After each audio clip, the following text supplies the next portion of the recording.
हरे कृष्णा। आप सभी लोगों का स्वागत है आज की कक्षा में, श्रीमद् भगवत गीता की कक्षा, जिसमें आपको श्लोक कंठस्थ करवाए जा रहे हैं।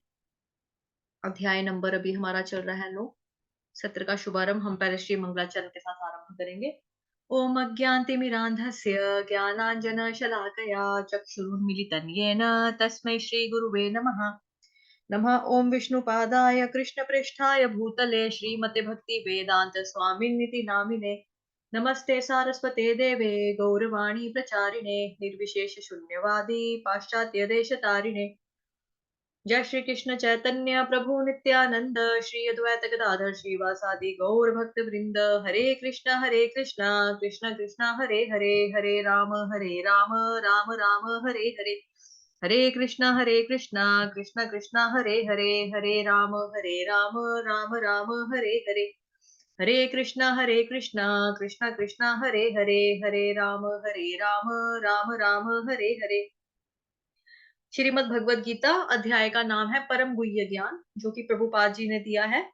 और जो संस्कृत में पुराना नाम है बुक का, मतलब जो ओरिजिनल नाम है संस्कृत भाषा में चैप्टर का, वो अध्याय का नाम है राज विद्या राजगुह्य योग। अध्याय नंबर हम पढ़ रहे हैं 9, जिसके श्लोक हैं 34।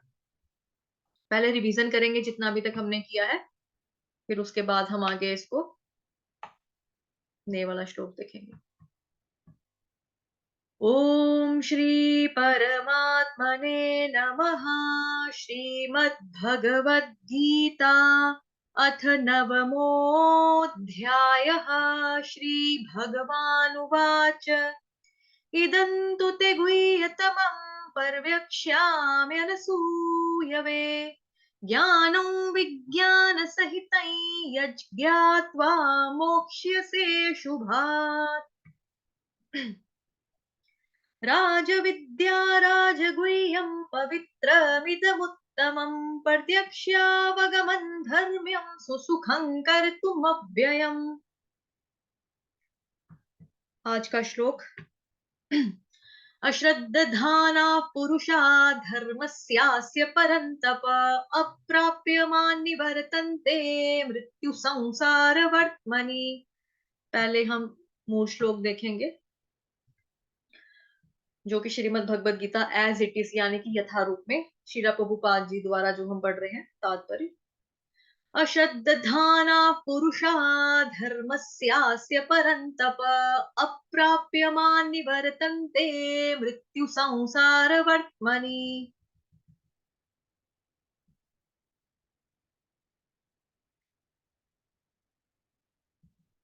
हे परंतप, जो लोग भक्ति में श्रद्धा नहीं रखते वे मुझे प्राप्त नहीं कर पाते, अतः वे इस भौतिक जगत में जन्म मृत्यु के मार्ग पर वापिस आते रहते हैं। तात्पर्य।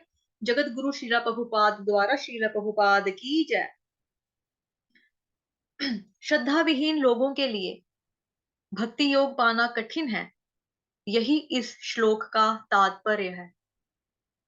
श्रद्धा तो भक्तों की संगति से उत्पन्न की जाती है। महापुरुषों से वैदिक प्रमाणों को सुनकर भी अभागे लोग ईश्वर में श्रद्धा नहीं रखते। वे झिझकते रहते हैं और भगवत भक्ति में दृढ़ नहीं रहते। इस प्रकार कृष्ण भावनामृत की प्रगति में श्रद्धा मुख्य है। चैतन्य चरितामृत में कहा गया है कि श्रद्धा तो यह पूर्ण विश्वास है कि परमेश्वर श्री कृष्ण की ही सेवा द्वारा सारी सिद्धि प्राप्त की जा सकती है। यही वास्तविक श्रद्धा है। श्रीमद् भागवतम महापुराण में कहा गया है, स्कंद नंबर 4, अध्याय नंबर 31, श्लोक संख्या 14 canto number 4, chapter number 31, verse number 14 में कहा गया है, यथा तरोर मूलनिषेचनेन तृप्यन्ति तत्स्कन्ध भुजोपशाखः प्राणोपहाराच यथेन्द्रियाणां तथैव सर्वार्हणमच्युतेज्या। फिर से एक बार दोहराते हैं। यथा तरोर्मूल निषेचनेन तृप्यन्ति तत्स्कन्ध भुजोपशाखाः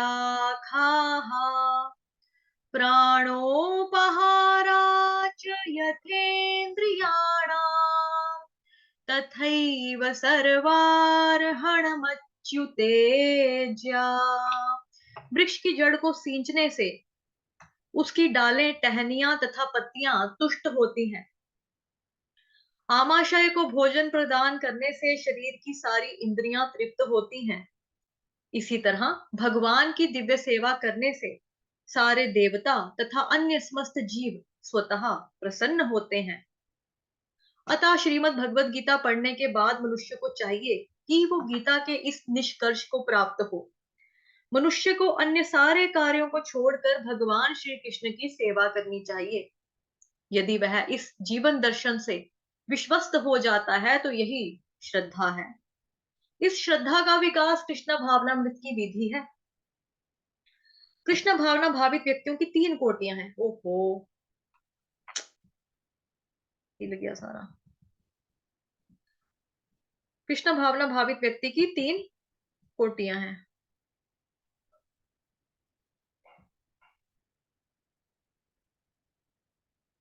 तीसरी कोटि में वो लोग आते हैं जो श्रद्धा विहीन है। यानी कि ये जो है ना कैटेगरी बता दी, तीसरी कोटि, ये सबसे ज्यादा थर्ड क्लास कैटेगरी है।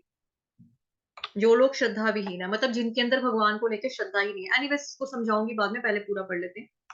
यदि ऐसे लोग ऊपर ऊपर भक्ति में लगे रहें तो भी उन्हें सिद्ध अवस्था प्राप्त नहीं हो पाती। संभावना यही है कि वे लोग कुछ काल के बाद नीचे गिर जाएंगे। वे भले ही भक्ति में लगे रहें, किंतु पूर्ण विश्वास और श्रद्धा के अभाव में कृष्ण भावनामृत में उनका लगा रह पाना कठिन है। अपने प्रचार कार्यों के दौरान हमें इसका प्रत्यक्ष अनुभव है कि कुछ लोग आते हैं और किन्हीं गुप्त उद्देश्यों से कृष्ण भावनामृत को ग्रहण करते हैं। तो ये प्रभुपाद जी बता रहे हैं अपना एक्सपीरियंस कि अपने प्रचार कार्यों के दौरान हमें इसका प्रत्यक्ष अनुभव हुआ है। प्रभुपाद जी ने इस चीज को एक्सपीरियंस किया है कि कुछ लोग आते हैं किन्हीं गुप्त उद्देश्यों से कृष्ण भावनामृत को ग्रहण करते हैं, किंतु जैसे ही उनकी आर्थिक दशा सुधर जाती है वे इस विधि को त्याग कर पुनः पुराने ढर्रे पर लग जाते हैं। कृष्ण भावनामृत में केवल श्रद्धा के द्वारा ही प्रगति की जा सकती है। जहां तक की श्रद्धा की बात है, जो व्यक्ति भक्ति साहित्य में निपुण है और जिसने दृढ़ श्रद्धा अवस्था प्राप्त कर ली है, वह कृष्ण भावनामृत का प्रथम कोटि का व्यक्ति कहलाता है। दूसरी कोटि में वो व्यक्ति आते हैं जिन्हें भक्ति शास्त्रों का ज्ञान नहीं है, किंतु स्वतः ही उनकी दृढ़ श्रद्धा है। कृष्ण भक्ति सर्वश्रेष्ठ मार्ग है, अतः वे इसे ग्रहण करते हैं। इस प्रकार वे तृतीय कोटि के उन लोगों से श्रेष्ठतर हैं जिन्हें ना तो शास्त्रों का पूर्ण ज्ञान है और ना ही श्रद्धा है, अपितु संगति तथा सरलता के द्वारा ही वे इनका पालन करते हैं। तृतीय कोटि के व्यक्ति कृष्ण भावनामृत से च्युत हो सकते हैं, किंतु द्वितीय कोटि के व्यक्ति च्युत नहीं होते। प्रथम कोटि के लोगों के च्युत होने का प्रश्न ही नहीं उठता। प्रथम कोटि के व्यक्ति निश्चित रूप से प्रगति करके अंत में अभीष्ट फल प्राप्त कर लेते हैं। तीसरी कोटि के व्यक्ति को श्रद्धा तो रहती है कि कृष्ण की भक्ति उत्तम होती है, किंतु भागवत और गीता जैसे शास्त्रों से उसे कृष्ण का पर्याप्त ज्ञान नहीं प्राप्त हो पाता। कभी कभी वह इस तृतीय कोटि के व्यक्तियों की प्रवृत्ति कर्म भोग और ज्ञान योग की तरह की ओर रहती है और कभी कभी वे विचलित होते रहते हैं, किंतु ज्यों ही उनसे ज्ञान तथा कर्मयोग का संदूषण निकल जाता है वे कृष्ण भावनामृत की तृतीय कोटि या प्रथम कोटि में प्रविष्ट होते हैं। कृष्ण के प्रति श्रद्धा भी इन 3 अवस्थाओं में विभाजित है, जिसका श्रीमद् भागवतम में भी वर्णन है। भागवतम के 11वें स्कंद में प्रथम, द्वितीय और तृतीय कोटि की आस्तिकता का भी वर्णन हुआ है। जो लोग कृष्ण के विषय में तथा भक्ति की श्रेष्ठता को सुनकर भी श्रद्धा नहीं रखते और वो ये सोचते हैं कि यह मात्र प्रशंसा है, उन्हें यह मार्ग अत्यधिक कठिन जान पड़ता है। भले ही वे ऊपर ऊपर से भक्ति में रत क्यों ना रहे, लेकिन उनको सिद्धि प्राप्त होने की बहुत कम आशा है। इस प्रकार भक्ति करने के लिए श्रद्धा जो है वो परम आवश्यक है। आई थिंक इतना ही है, ये फिर भी चेक कर लेते हैं। ओके, तो सबसे पहला जो इस श्लोक में सबसे पहला जो वर्ड आ गया वो आ गया अश्रद्धाना। कि जो लोग जिनके अंदर श्रद्धा नहीं ना, एक हो गया श्रद्धा, श्रद्धा का अपोजिट हो गया अश्रद्धालु व्यक्ति जो है, जो अश्रद्धाना पुरुषा, जो व्यक्ति जो है भक्ति में आ तो गए हैं लेकिन उनके अंदर ना श्रद्धा नहीं है। अगर श्रद्धा ही नहीं होगी तो हम भक्ति में आगे बढ़ ही नहीं सकते हैं। अश्रद्धाना पुरुषा धर्मस्यास्य परंतप, परंतप बोला गया अर्जुन को, ठीक है। अर्जुन को बोला गया परंतप। परंतप का मतलब होता है कि जो निष्पाप है, तो अर्जुन जो था वो निष्पाप था। अर्जुन तुम तो निष्पाप हो, लेकिन ऐसे बड़े सारे अश्रद्धालु व्यक्ति हैं, पापी पुरुष हैं, जो मेरे बताए हुए वर्ड्स के ऊपर विश्वास नहीं रखते हैं। भगवान यहाँ पे ये बता रहे हैं। और ऐसे लोग जो है ना, वो कभी मुझे प्राप्त नहीं कर पाते हैं। अप्राप्य, प्राप्त हो गया ना, प्राप्त करना। और यहाँ पे क्या है, अप्राप्य। अप्राप्य प्राप्त का अपोजिट वर्ड। प्राप्त करना किसी चीज को, और अप्राप्त करना। तो यहाँ पे शब्द क्या आ गया संस्कृत में, अप्राप्य। कि ऐसे लोग जो है मेरे को पा नहीं सकते, कभी मेरे को पा नहीं सकते। अप्राप्यमान निवर्तन्ते। निवर्तन्ते का मतलब कि मुझ तक कभी नहीं पहुंच सकते। तो फिर उनके साथ क्या होता है, जब भगवान के पास नहीं पहुंचेगा तो क्या होगा उसका, मृत्यु संसार वर्तमनि। जन्म मृत्यु का साइकिल चक्कर जो है ना उनका लगा रहेगा। वो बार बार आएंगे, बार बार मरेंगे, बार बार जिएंगे, बार बार मरेंगे। मतलब इसी जन्म और मृत्यु के संसार में वो लोग घूमते रहते हैं। जैसे सर्कस में जाओ, मेले में झूठा नहीं होता है, गोल गोल वाला, गोल गोल वाला, बस वैसे ही उनकी हालत होती है, घूमते रहते हैं। पहले पैदा होंगे, फिर मरेंगे, फिर पैदा होंगे, फिर मरेंगे, ऐसा। तो दो ऑप्शंस होते हैं, या तो आप माया को पकड़ लो, या फिर कृष्ण को पकड़ लो। तो माया का दास सदा उदास, कृष्ण का दास सदा बिंदास, ऐसा बोला जाता है। या तो हम कृष्ण भगवान को प्राप्त कर लें, या फिर ये जन्म मृत्यु जरा व्याधि का चक्कर जो है ये चलता रहेगा continuously. हमटी Dumpty sat on a wall, ऐसे वाला। जन्म जरा मृत्यु व्याधि, इससे हम कभी बाहर नहीं निकल पाएंगे। तो क्या करना चाहिए हमको, फिर भगवान जी के ऊपर हमको श्रद्धा रखनी चाहिए। श्रद्धा होगी तो सब ठीक होगा, हम भक्ति में आगे बढ़ सकेंगे। भगवान पर श्रद्धा रखनी चाहिए हमें। और अगर श्रद्धा विहीन व्यक्ति है, या कोई ईर्ष्यालु व्यक्ति है, और जो इंसान, जिस इंसान के अंदर श्रद्धा ही नहीं है, और जो इंसान पहले ही भगवान से जलता है, ईर्ष्या करता है, और कोई बंदा उसको ज्ञान देगा तो नुकसान होगा। क्यों? क्योंकि वो भक्ति के मार्ग से वापस लौट जाएगा। मतलब एक तरह का हो जाएगा भैंस के आगे बीन बजाना। वो कॉन्फिडेंशियल बात को डाइजेस्ट नहीं कर पाएगा। चैप्टर का नाम क्या है, राज राज विद्या राज गुह्य योग, परम गुह्य ज्ञान, है ना, ये चैप्टर का नाम है। तो इस गुह्यतम ज्ञान को वो पचा नहीं पाएगा, खा नहीं पाएगा, पचा नहीं पाएगा, डाइजेस्ट ही नहीं कर पाएगा। तो आपका भी फर्ज बनता है, अगर आपने कभी इसको, ये गुह्य ज्ञान जो है कभी किसी को देना है, तो आप पहले बंदे की श्रद्धा को चेक करो कि वो श्रद्धालु है। ये अभी आ जाता है बीच में, कभी देखा है क्या चल रहा है, ये तो पुराने, चलो दौड़ो यहाँ से, ऐसा तो नहीं है कोई व्यक्ति। अगर कोई बंदा ऐसा होता है, उसको समझ में नहीं आती है चीजें, कि बिकॉज भगवान के ऊपर श्रद्धा रखना जो है बहुत ज्यादा जरूरी है। पहला ही पॉइंट जो बता दिया भगवान ने यहाँ पे, कि अश्रद्धालु व्यक्ति है ना, भगवान कह रहे हैं मेरे तक कभी नहीं पहुंच सकते, मुझे कभी प्राप्त नहीं कर सकते। इस केस में मुझे एक स्टोरी भी याद आई, आप में से कुछ लोगों ने सुनी होगी पहले किसी लेक्चर में मेरे से। आज मैं दोबारा दोहराती हूँ। स्टोरी क्या है, एक बारी एक वो था, मोची था, और दूसरा व्यक्ति था, वो था ब्राह्मण पंडित। ठीक। जो पंडित था ना, वो भगवान की रोज सेवा करता था। उसने खुद भी जाना नदी में नहाना, भगवान को स्नान करवाना, भगवान का श्रृंगार करना, कपड़े शपड़े भगवान जी को अच्छे से पहनाने, फूल माला चढ़ानी, धूप अगरबत्ती करनी, पूजा करनी भगवान की। वो मतलब रत रहता था, मतलब उसने रूटीन बनाई हुई थी कि मैंने मॉर्निंग में ये चीजें करनी है। और उसके साथ ही एक जहां पे मतलब वो नहाता था, उसके सामने एक पेड़ था, पेड़ के नीचे एक मोची बैठा होता था, और वो आने जाने वाले लोगों की चप्पलें, जूतियां, बूट शूट फटे हुए सीता था पुराने। तो एक बारी क्या हुआ कि जो मोची था, वो भी भगवान में श्रद्धा तो उसकी भी थी, भगवान को प्यार तो वो भी करता था, लेकिन उसका काम अब ऐसा था कि मतलब कि गरीब था बड़ा ज्यादा, भगवान को बाकी चीजें तो ऑफर कर नहीं सकता था। क्योंकि उस जमाने की जो मैं बात सुना रही हूँ, पुरानी बात है। क्योंकि नारद मुनि जब भ्रमण के ऊपर आते हैं, जमीन के ऊपर आते हैं, लोगों से मिलते हैं जुलते हैं, तो मतलब पुराना, काफी पुरानी युग की बात बता रही हूँ। तो ऐसे में देखो, उस बंदे क्या कमाता होगा, आना दो आना, इतना ही कमाई होती होगी, आना दो आना। आज का मान लो तो आप लगा लो 200-300 रुपए लगा लो आज की दिहाड़ी के हिसाब से। उस वक्त तो बहुत कम उसकी इनकम थी। तो ऐसे में वो व्यक्ति भगवान की सेवा अर्चना पूजा इत्यादि नहीं कर सकता था, लेकिन मन में श्रद्धा थी उसको, मोची को। मन में भगवान को काफी प्यार करता था वो। और कुछ काम करता था तो मतलब मन मन में भगवान का नाम लेना, मन मन में क्या मतलब खुलकर भी लेता था ऐसे, मतलब कुछ भी लेता था। जैसे मान लो ओम नमो नारायण ऐसे बोलना, हरि ओम तत्सत, ऐसे करके कुछ ना कुछ वो भगवान का नाम लेता रहता था, हरि नारायण नारायण नारायण ऐसे याद करता रहता था भगवान को। तो एक दिन क्या हुआ, नारद मुनि का, उनके वहां पे नारद मुनि आए, तो दोनों पहचान गए, तो नारद मुनि आए हैं।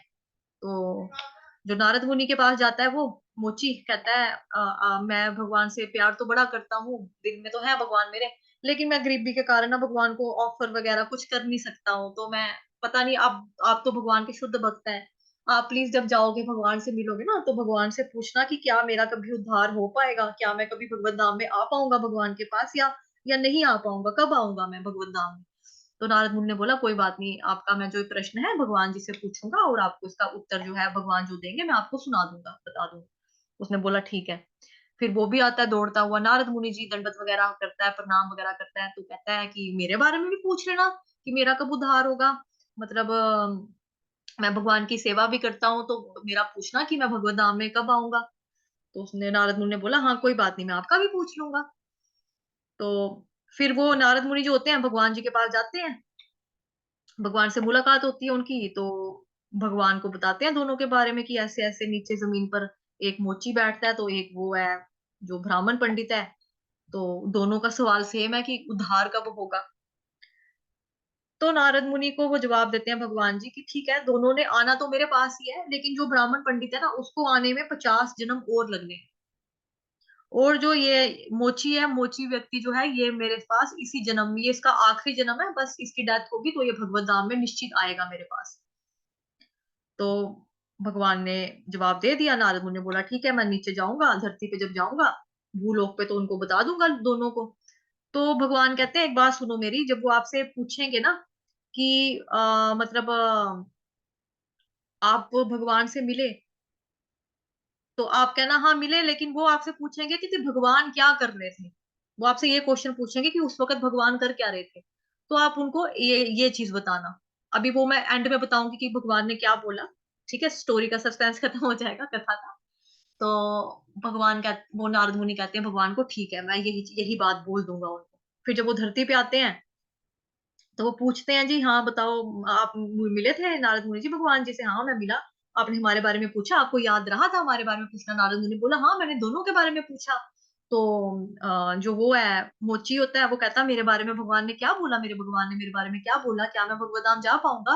भगवान नारद मुनि ने बोला हाँ भगवान कहते हैं ये तेरा आखिरी जन्म है, अब तू मरेगा ना तो सीधा भगवत धाम में जाएगा।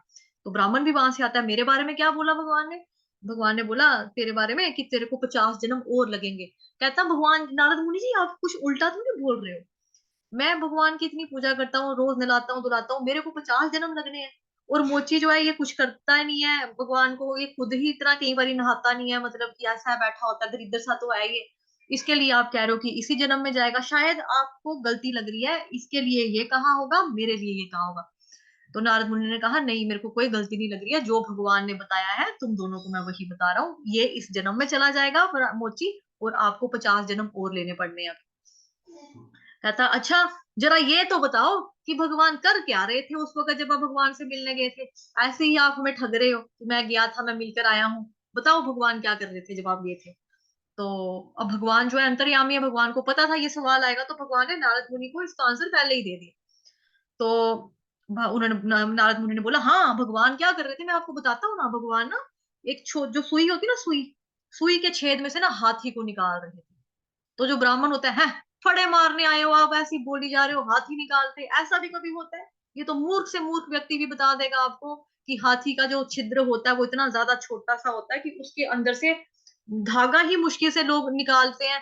तो हाथी कहाँ से निकलेगा इतना बड़ा पेट वाला, इतनी बड़ी सूंड वाला, इतनी इतनी बड़ी मोटी मोटी टांग वाला हाथी कहाँ से निकलेगा? क्या बात करते हो, बेवकूफ समझते हो आप हमको?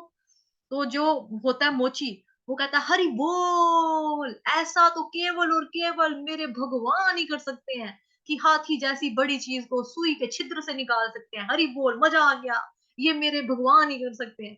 तो नारद मुनि कहते हैं यही फर्क है तुम में और इसमें, इसीलिए तुमको अभी 50 जन्म और लेने हैं, क्योंकि ते भगवान की भक्ति पूजा तो कर रहा है लेकिन तुझे भगवान की शक्ति का एहसास नहीं है, तुझे भगवान पे श्रद्धा नहीं है। जो चीजें भगवान ही कर सकते हैं वो कोई अन्य व्यक्ति नहीं कर सकता। आप भगवान को भौतिक दृष्टि से देखते हो क्योंकि आप एक सुई में से हाथी नहीं निकाल सकते, तो आपको लगता है कि भगवान भी नहीं निकाल सकते, लेकिन भगवान तो कुछ भी कर सकते हैं, वो तो निकाल सकते हैं। इसीलिए ये वाला जो मोची है ये इसी जन्म में जाएगा, लेकिन जो आप हो आपको लगेंगे 50 जन्म और। तो ऐसा ही यहाँ पे एनीवेज मुझे स्टोरी याद आ गई। तो प्रभुपाद जी ने भी डेफिनेशन दी है वास्तविक श्रद्धा की। तात्पर्य में हमने क्या बताया कि श्रद्धा जो है पूर्ण विश्वास है कि परमेश्वर कृष्ण की सेवा करनी है, उसके द्वारा हम सारी सिद्धियां प्राप्त कर सकते हैं और हमको कुछ चीज करने की जरूरत ही नहीं है। तो तात्पर्य में श्लोक भी कोट किया प्रभुपाद जी ने, जो हमने पढ़ा था कि जड़ में पानी देने से पूरी डालियों को, टहनियों को, पत्तों को अपने आप पानी मिल जाता है, है ना। तो इसी तरह से अगर हम कृष्ण भगवान की सेवा करेंगे तो सारे जीव जंतु, मतलब जीव जो है, देवी देवता है, उसके अंदर ऑलरेडी वो प्रसन्न हो जाते हैं। तो प्रभुपाद जी ने श्रद्धा की 3 कैटेगरीज भी बताई। प्रथम कोटि में क्या बताया, जिसने दृढ़ श्रद्धा की अवस्था को प्राप्त कर लिया, जो शास्त्रों में निपुण हो चुका है। सेकंड कैटेगरी में वो लोग आए जिसको शास्त्रों का, भक्ति शास्त्रों का ज्ञान नहीं है, लेकिन फिर भी उनकी स्वतः ही उनकी दृढ़ दृढ़ श्रद्धा है कि मतलब वो लोग ये समझते हैं कि चलो ठीक है। जैसे कोई बंदा होता है, अनपढ़ होता है, जैसे उसको पढ़ना लिखना नहीं आता, उसको पता ही नहीं है शास्त्रों में क्या लिखा है, पढ़ना लिखना नहीं आता, लेकिन उसको ये पता है कि कृष्ण जो है ना वो भगवान है, कृष्ण की भक्ति करूंगा तो मेरा मेरा बेड़ा पार होगा, कृष्ण की भक्ति जो है ना यही उचित और सर्वश्रेष्ठ बेस्ट मार्ग रास्ता यही है, उसको इतना पता है। तो श्रद्धा विहीन हो गया तीसरी कैटेगरी वाला इंसान। ये लोग क्या करते हैं, भक्ति करते भी है ना तो भक्ति से वापस लौट जाते हैं। क्यों? क्योंकि इनको श्रद्धा भी नहीं होती और शास्त्रों का पूरा ज्ञान भी नहीं होता। ये ऊपर ऊपर से भक्ति में लगे रहेंगे, लेकिन इनको सिद्ध अवस्था कभी भी प्राप्त नहीं होगी। संभावना है कि ये लोग कुछ समय के बाद नीचे गिर जाएंगे, भले ही भक्ति में लगे रहेंगे, किंतु पूर्ण विश्वास या श्रद्धा के अभाव में कृष्ण भावनामृत में उनका लगा रहना कठिन होता है। तो प्रभुपाद जी ने अपना एक्सपीरियंस भी शेयर किया कि लोग भक्ति में आते हैं फिर नीचे गिर जाते हैं। तो श्रद्धा विहीन कैटेगरी जो प्रभुपाद जी ने बताई, वो तीसरी कोटि की श्रद्धा जो थी वो बताई थी प्रभुपाद ने। दोबारा चलते हैं स्क्रीन पे, अगर यहाँ पे ये लिखा हुआ है, ठीक है, जो भी पढ़ा हमने, जो प्रभुपाद जी ने श्लोक कोट किया था इसका, भागवतम का, वृक्ष की जड़ को खींचना, है ना, अभी जस्ट बोला मैंने। और 3 तरह की श्रद्धा के लोग बताए, 3 कोटियां हैं। तीसरी कोटि में वो लोग हैं जो श्रद्धा विहीन है। ये लोग ऊपर ऊपर से भक्ति में करेंगे, लेकिन इनको सिद्ध अवस्था कभी भी प्राप्त नहीं होने वाली है। तो प्रभुपाद जी ने क्या किया, अपने प्रचार काल के समय का एक्सपीरियंस भी एक शेयर किया कि जब प्रभुपाद जी भी प्रचार प्रचार मतलब कि हमेशा उन्होंने ही किया, शुरू से ही करते आ रहे थे वो। तो जब वो अपने प्रचार के दौरान उन्होंने एक्सपीरियंस की ये चीज कि कुछ लोग जो हैं वो कुछ गुप्त उद्देश्यों से, मतलब कुछ उनका मकसद होता है, मोटिव होता है कि आए हैं भक्ति कर रहे हैं तो क्यों कर रहे हैं, वो चीज पूरी हुई तो दौड़ जाते हैं। मतलब मान लो कि किसी को गरीबी थी, कोई बीमार था, या किसी का कोई केस लगा हुआ था कोर्ट में, या किसी का मकान नहीं बन रहा था, या बच्चे की शादी नहीं हो रही थी, वो आया भगवान जी ये कर दो, प्लीज कर दो, भक्ति की। जब उसको वो चीज मिल गई, आर्थिक दशा उसकी सुधर गई, तो फिर त्याग कर, उसको विधि को त्याग कर पुराने ढर्रे पे लग गए। ये आ गया इसमें, ठीक है। तो ये चीज जो है, मतलब कि इनके कुछ मोटिवेशंस होते हैं, इंटेंशंस होती हैं, गुप्त उद्देश्य होते हैं, वो हुए पूरा तो उसके बाद ये वापस अपनी पुरानी दुनिया में लौट जाते हैं। तो हमें श्रद्धा कैसे प्राप्त होती है, क्वेश्चन ये है कि हमको श्रद्धा को कैसे एक्सपैंड करना है, कैसे विस्तार करना है, अपनी श्रद्धा हमको कैसे बढ़ानी है। भक्तों के संग में रहकर होगा ये पॉसिबल, वो भी प्रभुपाद जी ने बताया, भक्तों के संग में ये चीज पॉसिबल है। जब हम कृष्ण की बारे में सुनेंगे, कृष्ण की कथा सुनेंगे, भक्तों का संग करेंगे, भगवान का नाम का जाप करेंगे, तो हम भगवान के पास जाएंगे। लेकिन जो श्रद्धा विहीन लोग होते हैं, मृत्यु संसार वर्तमनी, वो इधर ही जन्म जरा मृत्यु आदि के चक्कर में गोते खाते रहेंगे। ठीक है, ये हो गया इस श्लोक का जो क्या बोलते हैं, तात्पर्य हमने समझा। ठीक, कहानी भी सुनाई मैंने आपको। अब देखो, अश्रद्धधाना पुरुषा धर्मस्यास्य परन्तप अप्राप्यमान निवर्तन्ते मृत्यु संसार वर्त्मनि। तो अश्रद्धाना का मतलब क्या होगा, श्रद्धा विहीन। पुरुषा का मतलब पुरुष यानी कि व्यक्ति, धर्मस्य धर्म के प्रति, अस्य इस, परंतप हे शत्रुहंता, कि जिसका जो निष्पाप है, जिसका कोई दुश्मन नहीं है, अप्राप्य बिना प्राप्त किए, मां मुझको, निवर्तनते लौटते हैं, कहां पर, मृत्यु के संसार में, वर्तमनी पथ में। भावार्थ, हे परंतप जो लोग भक्ति में श्रद्धा नहीं रखते वो मुझे प्राप्त नहीं कर पाते, वे इस भौतिक जगत के जगत में जन्म मृत्यु के मार्ग पर वापिस आते रहते हैं। अब हम इसका देखेंगे उच्चारण स्थान कैसा है, क्या है। अश्रद्धाना पुरुषा, अ के ऊपर है आघात, आघात लगेगा शलगम वाले आधे श का, शबरी वाले आधे श का, अश्रद्धाना। अभी यहाँ पर क्या है, ये जो है ये छ नहीं है, ये छ नहीं है, इसमें क्या है, आधा शबरी वाला श, उसके बाद श्री राम वाला श्र, उसके बाद आधा द, दवात वाला, उसके बाद पूरा द, दरवाजे वाला, उसके बाद ध, धनुष वाला, और धाना, ध के साथ क्या है, धाना, धाना, ठीक। अश्रद्धाना, अश्रद्ध, ठीक है, सुनो ध्यान से, अश श्रद्ध, अश्रद्धाना, अश्रद्धाना, श्र के साथ पहला वाला द आधा है, दूसरा वाला द दरवाजे वाला पूरा है, फिर धाना, अश्रद्धाना पुरुषा, पुरुषा, पुरुष शब्द आसान है बोलना सबके लिए, बिकॉज पुरुष आदमी को कहते हैं, और यहाँ पे क्या है, पुरुषा, आ की मात्रा लगी है एक्स्ट्रा, और कुछ नहीं है। धर्मस, धर्म भी सबको बोलना आता है, धर्मस्यास्य, धर्मस्यास्य, धर्मस्यास्य, धर्म, धर्म होता है ना धर्म, लेकिन र पूरा नहीं है, र आधा है, रफार वाला र आधा है, धर्मस, म के साथ क्या है, आधा स जोड़ना है, धर्मस्यास्य, धर्मस्यास्य, दो स आएंगे छोटे छोटे आधे आधे, धर्मस्यास्य, धर्मस्यास्य, ठीक। परंतप, पर, परंतप, तप, इसको तप नहीं बोलेंगे, तप पूरा बोलेंगे। अप्राप्यमानि वर्तन्ते, अप, अ के साथ आधा प, उसके बाद है प्राप्य, प्रकार वाला, प्रभाव वाला, उसके बाद है प्र के साथ आ की मात्रा, प्रा, उसके बाद आधा प, प्राप्य, अप्राप्य, अप्राप्य, प्य, ठीक।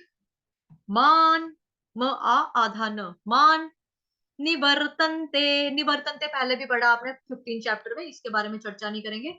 मृत्यु संसार वर्तमनि, मृत्यु भी बोलते हैं, मृत्यु भी बोल सकते हो, अगर प्योर उसमें बोलना है संस्कृत में तो मृत्यु, या मराठी के जो लोग हैं महाराष्ट्र के वो मृु बोलेंगे, मृत्यु।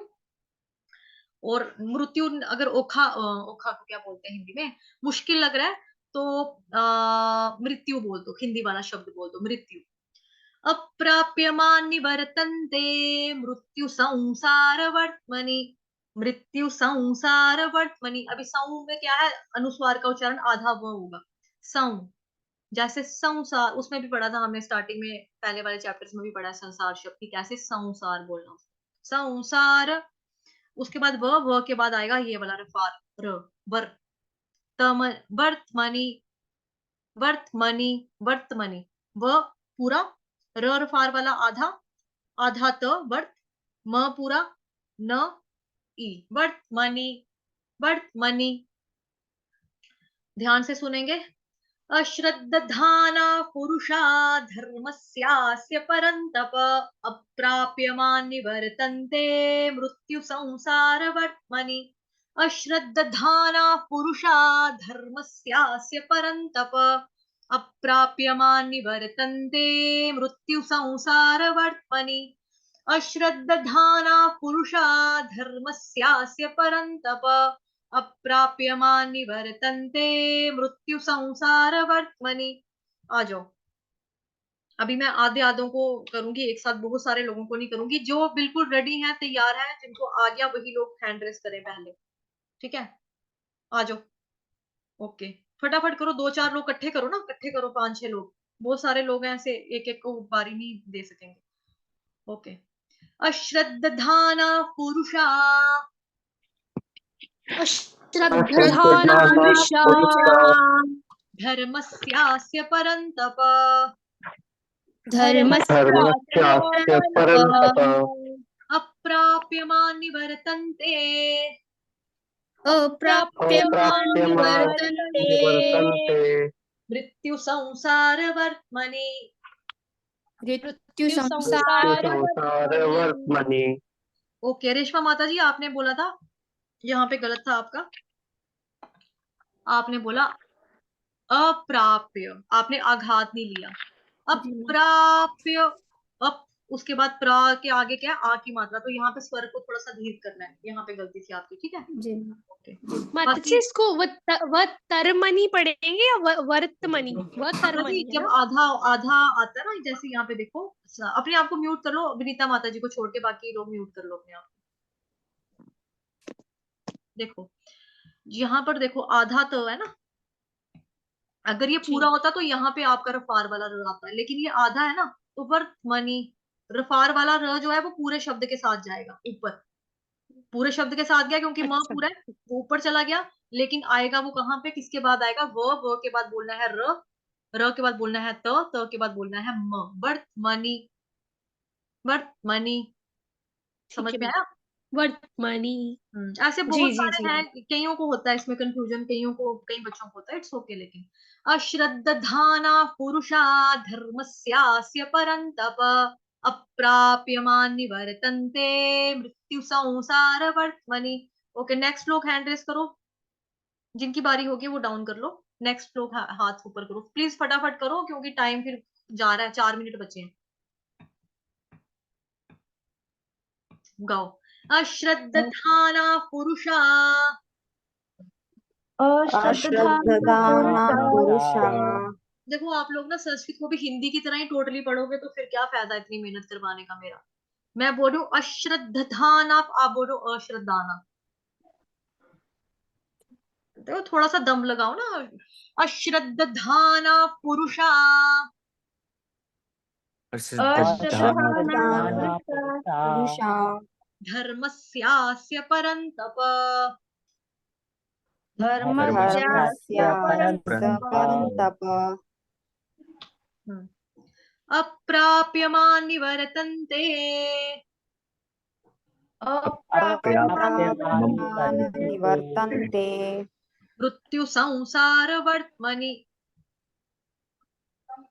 मृत्यु संसारवर्त्मनि। ठीक है। अश्रद्धाना पुरुषा धर्मस्यास्य परन्तप अश्रद्धाना पुरुषा धर्मस्यास्य परन्तप अप्राप्यमान निवर्तन्ते मृत्यु संसार वर्त्मनि। अप्राप्यमान निवर्तन्ते संसारवर्त्मनि। ओके ठीक है। अभी रिया माता जी और झुमकी माता जी को मैंने किया है अनम्यूट, बाकी लोग म्यूट हो जाएंगे। और उनके अलावा और 2-3 लोग हैंड रेस करो जिनकी बारी नहीं हुई है। ओके, हनी माता जी को भी कर दिया, ठीक है। और ओके चलो। अश्रद्धाना पुरुषा, अश्रद्धाना पुरुषा धर्मस्यास्य परन्तप धर्मस्यास्य परन्तप अप्राप्यमान निवर्तन्ते अप्राप्यमान निवर्तन्ते मृत्यु संसार वर्त्मनि। मृत्यु संसारवर्त्मनि। ठीक है। ओके नेक्स्ट, बाकी लोग हैंड रेस करो जिनकी बारी नहीं हुई, आप लोग नीचे कर दो बाकी लोग।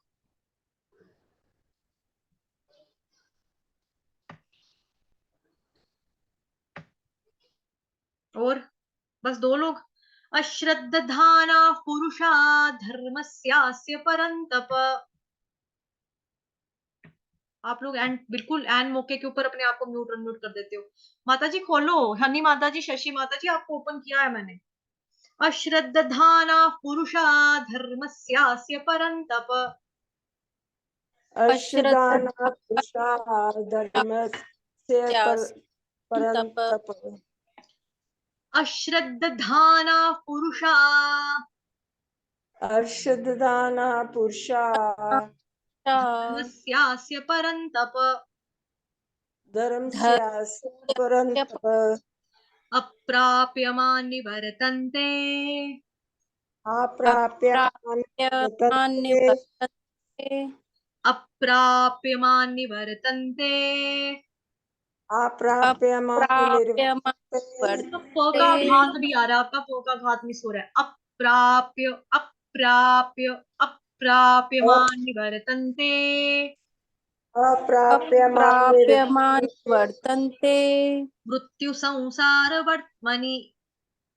मृत्यु मृत्यु संसार संसारवर्त्मनि। ठीक है। ओके नेक्स्ट कौन आना चाहता है? सबकी टर्न होगी है, जिसकी नहीं हुई है वो लोग हैंड रेस करो।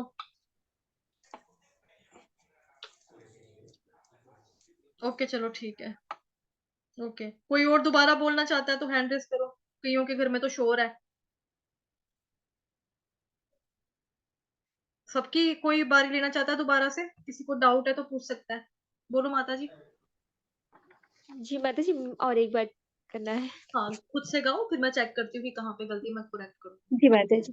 अश्रद्धधानाः पुरुषा धर्मस्यास्य परन्तप अप्राप्यमान् निवर्तन्ते